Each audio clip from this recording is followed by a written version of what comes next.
జైపూర్లో జరిగిన miss universe India పోటీలో రాజస్థాన్కు చెందిన ఎవరు విజేతగా నిలిచారు? మణికా విశ్వకర్మ. ఇటీవల వార్తల్లో నిలిచిన ఇక్షాక్ అనేది యుద్ధనౌక. గాబ్రియల్ బోరిక్ ఏ దేశ అధ్యక్షుడు? చిలీ. దేశంలో సంపూర్ణ డిజిటల్ అక్షరాస్యత సాధించిన రాష్ట్రం? కేరళ. 43వ లోకమాన్య తిలక్ జాతీయ అవార్డు ఎవరికి వచ్చింది? నితీష్ గడ్కరీ. ప్రపంచంలోనే మొదటిసారి ప్రణాళికాబద్ధంగా ఏ దేశ ప్రజలు వలస వెళుతున్నారు? తువాలు. భారతదేశపు మొదటి స్మార్ట్ ఇంటెలిజెంట్ విలేజ్గా నిలిచింది ఏది? మహారాష్ట్ర. ప్రపంచ ఫోటోగ్రఫీ దినోత్సవాన్ని ఏ రోజున నిర్వహిస్తారు? August 19. Indian cyber crime coordination centre నివేదిక ప్రకారం సైబర్ నేరాల్లో దేశంలో అగ్రస్థానంలో నిలిచిన రాష్ట్రం ఏది? మహారాష్ట్ర. ప్రభుత్వ ఉద్యోగులకు వృత్తిపరమైన పుస్తకాల కొనుగోలు, పుస్తక పఠనాన్ని ప్రోత్సహించడానికి ఏ రాష్ట్ర ప్రభుత్వం పుస్తక భత్యం ఇవ్వాలని నిర్ణయించింది? అస్సాం.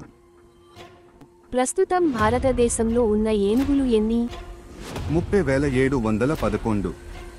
23వ అంతర్జాతీయ ఒలింపిక్ కమిటీ మానసిక ఆరోగ్య రాయబారిగా ఎవరిని నియమించారు?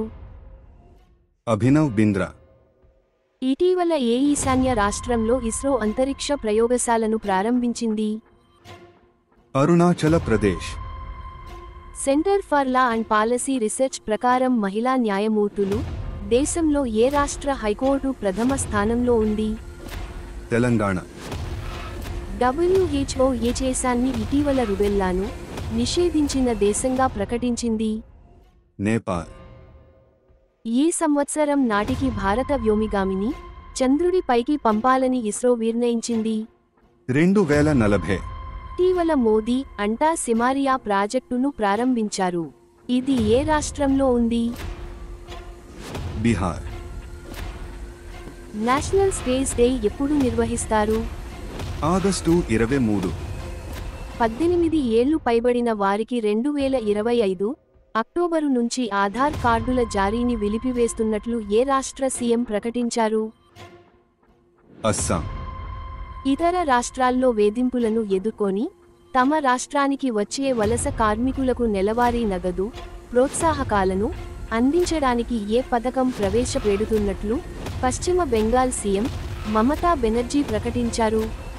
శ్రమశ్రీ. థాయిలాండ్లో జరిగిన 23వ Asia Pacific Institute for Broadcasting Development executive board సమావేశంలో 2025 నుండి 27 సంవత్సరానికి చైర్మన్గా ఎంపికైన దేశం? ఇండియా. అంతర్జాతీయ అంతరిక్ష కేంద్రానికి తీసుకెళ్లిన 2 రకాల విత్తనాలు భూమికి ఇటీవల తిరిగొచ్చాయి. ఇవి ఏ ప్రాంతాలకు చెందిన సీబర్ ధాన్, బక్వీట్ విత్తనాలు? లడఖ్. 28వ జాతీయ గవర్నెన్స్ సమావేశం 2025 సెప్టెంబరు 22 నుండి 23 తేదీల్లో ఎక్కడ జరగనుంది? విశాఖపట్నం. ఇటీవల 2025 ఆగస్టు 18-19 తేదీల్లో భారత్లో పర్యటించిన వాంగ్ యీ ఏ దేశ విదేశాంగ మంత్రి? చైనా. టాప్ బ్రాండ్ యూనియన్ సంస్థ ప్రకారం గ్లోబల్ బ్రాండ్ల జాబితా 2025కు మొదటి 3 స్థానాల్లో నిలిచిన బ్రాండ్లు ఏవి? Microsoft, Nvidia, Apple.